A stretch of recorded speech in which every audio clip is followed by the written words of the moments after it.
Hello and welcome.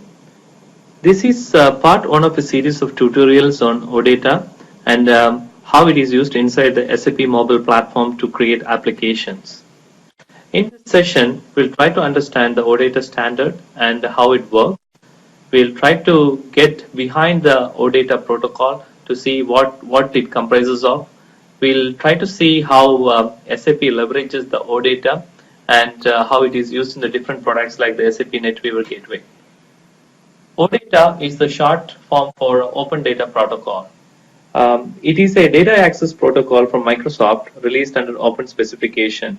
So most of the Microsoft products like the Microsoft Azure, Microsoft SharePoint, they are kind of data producers. So for the data producers to have an uniform way of representing data, Microsoft came up with this specification, which is the OData.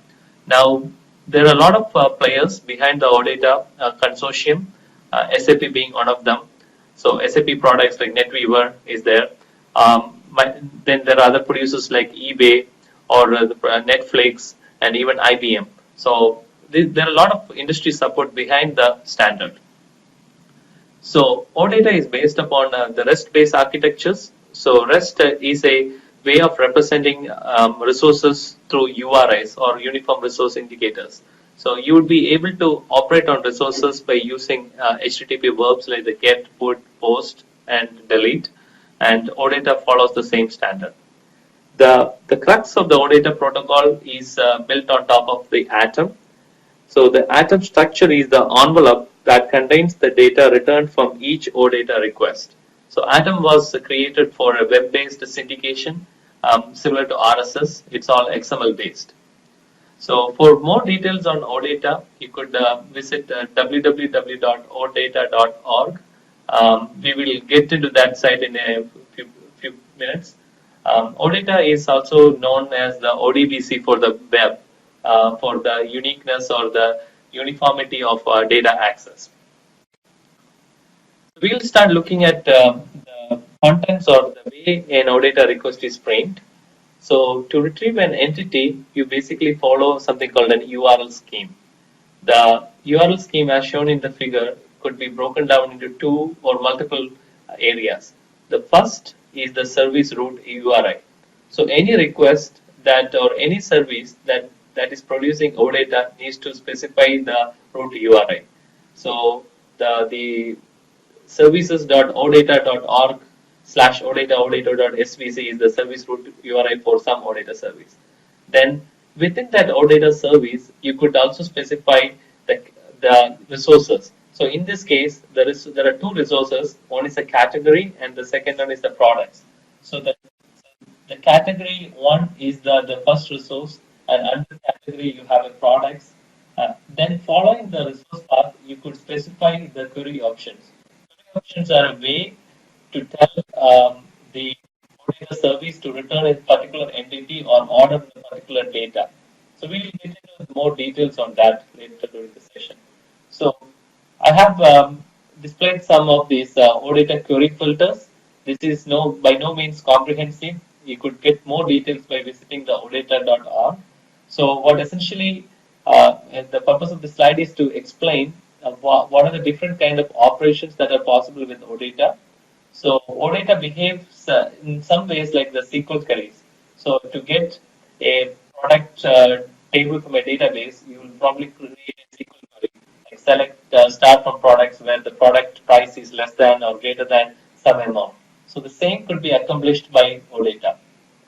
Now we'll start moving to some exercises to see how this could be used against some common web service. So if you go to the odata.org, there is an ecosystem of producers and consumers. So you could see in the ecosystem by this URL odata.org / ecosystem, there are a lot of consumers. Consumers are the clients. They would be able to interpret OData and display it in some format. So the browser, here I am using a Chrome web browser. Chrome browser could also interpret the OData and show in some format. Similarly, Firefox is another browser that could be used. Even Internet Explorer also supports it. So there are a lot of applications also being also producing OData here. SharePoint 2010, IBM WebSphere, everything produces an OData style interface. For testing, there are some open services available, like from Netflix. You could get a catalog of all the Netflix videos from the Netflix website. I'm going to use a particular web service for some testing. This is the OData test web service. The URL is services.odata.org/odata/odata.service. So if you point your browser to this URL, it returns all the resources available. So as you can relate to the SQL tables, there are three different kinds of tables here: products, categories, and suppliers. So that's the main part of it. OData also provides a rich metadata of the data source. With a $metadata query, it's possible to see the full structure of the data available from a given data service. So let's start by that and adding a dollar tag and a $metadata. Okay. As you can see, this provides a rich representation of all the different schemas for that particular database. Let's start with the top. So the document returned from the OData metadata operation is defined by something called the entity data model specification. So that's what you see here, EDMX. EDMX is entity data model specification. So that is the base tag. So it tells the specification describes how to interpret the result of the metadata operation. So there are links available. So for example, a product, if the product has a list of children, that also could be represented within this schema. And similarly, categories and list of categories, that's also possible. So let's take one example, which is the category.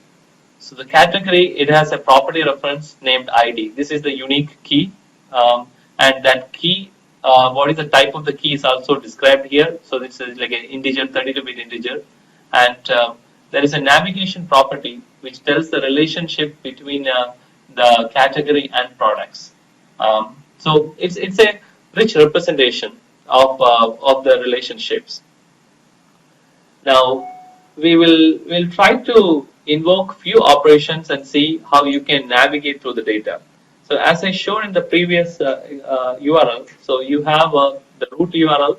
This is the service URI, and the service URI is giving the list of resources. Let's start with the resource products.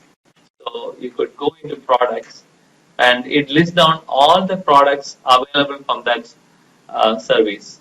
So there are multiple, like you have product 0, product 1, there are like n number of products.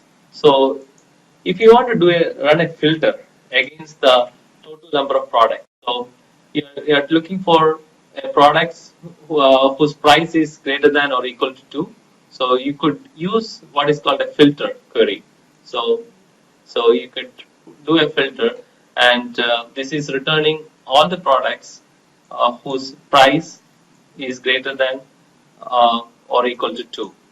Similarly, you could also run additional queries. So I have a few queries here. So I want to get the top 5 products, similar to the top query in SQL. So I can go there, I can execute a query, give the $top 5. This gives top 5 results. So instead of getting all the results of the product, you can get the top 5 product requests. And you can also do other queries like you order by description. You can do that.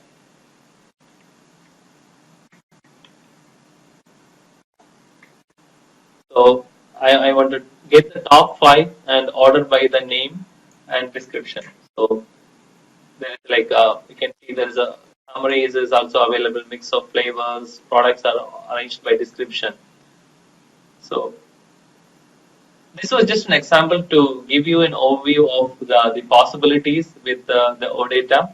And this exercise is not intended to be going into details of the OData, but it's just giving you pointers on how to go and look at the OData documents and look at the ecosystem and find out how you can leverage OData in your application. Now we will switch tracks. We will switch tracks to see how OData is used within an SAP platform. So the structure of the OData document, we looked at it. OData can be used to access table-like structures much the same way as the ODBC. So here what we are going to do, we are going to take a look at one of the gateway samples, which is the flight and flight connection sample. And we will try to understand how the gateway is producing this OData style document. For that, we will navigate the gateway. So you should have a gateway system available for you to see the OData service. Um, Within the OData, you can look at the activate and maintain services. So double clicking on that gives you a service catalog of all the services exposed by the NetWeaver gateway. So as you can see, there are few services available. I'm going to make use of this RMPP sample flight. If you select on a particular um, service in the service browser, it will tell you what kind of mode it is using. If it's an OData mode or a standard mode, you should be seeing that the service is active within the console. This is the standard mode of operation. To test out this service, the gateway provides a call browser facility, and clicking on this button, call browser, it will invoke the default browser in your machine and give you the content. You have to give permission for the invocation. It will ask you the username and password for the gateway. So this should be given to you. So once you click on that, it provides all the information. So you can see it is very similar to the other one we looked at for the products. This gives a list of booking collection, carrier collection, travel agency. So what SAP has done is SAP has provided specific extensions to the OData. So you would be able to see some SAP specific tags within the Atoms specification here. Um, you could also get the format in a different way also. You could, if you want to get the JSON format, you would put a prefix of JSON to the format, and that will give you a kind of a JavaScript array kind of notation. So that's also another way. So we could get a metadata information. So the metadata is a really useful way of trying to find out all the details of the product. So we have seen it. Now I'm going to start using the Chrome browser. This is a Firefox browser, but you could also use the Chrome browser. Chrome gives a little bit better look and feel. So we'll just switch back to the Chrome browser, and we saw the same services. So one thing to note is that look at the URL. The URL, the service root URI here, this is given by the gateway. So SAP dev.node.sybase.com is the server, and then it is giving the path to the sample flight URL. Now we look at the flight collection. For looking at the flight collection, you will go there and append flight collection. So it makes a query against the backend, and it will return all the flights which are in the database. So as you can see, the list is pretty huge. So it let's take one particular example and delve a little bit more detail. So let's take the case of this flight. So the carrier, it has some properties. The flight, like the flight entry is there.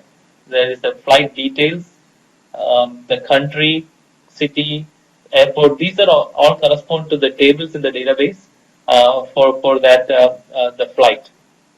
Now, if you are looking for some specific flight, you could always do filters, like in the previous example. So I am in this case, I have few filters.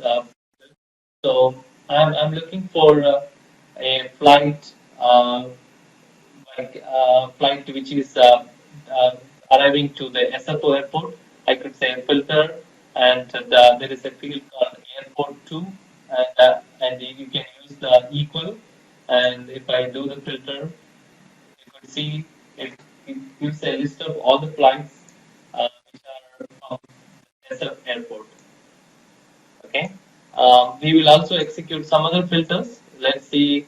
I want to look at flights which are from American Airlines. I'll go to flight collection, and now I filtered by the carrier ID, which is American Airlines. One thing to note here is that the Chrome browser it appends the some signs. So the space is replaced by the percentage 20 sign, which is normal. The result you can see that it is giving you all the flights which belong to American Airlines. Now, if I'm looking for a particular flight, I can also do that. So in this case, my filter I have pre-built is I want a flight which is arriving on 26 2012. So I could do that. I could use that filter in here. I could do that filter, do the so in here this query has two operations. One is the I'm getting two properties and doing an AND operation, so which is the property of the flight date and the carrier ID. So I could run that operation. You can see it returned me one request. Now this is an XML document. So there are different ways of parsing this XML document. You could use any standard parser to parse the document, or SAP also has the OData parsers, part of our libraries, and it will really help you in building a data object right from the XML document, and you could use that object directly in your mobile applications. Um, we will start looking at those in the next example to follow. Um, so let's switch back to our presentation mode.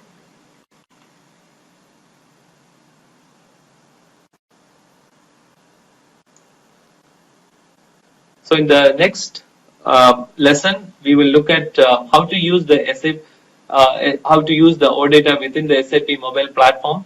How would you make that request from an application? And we'll try to start building an application. Thank you.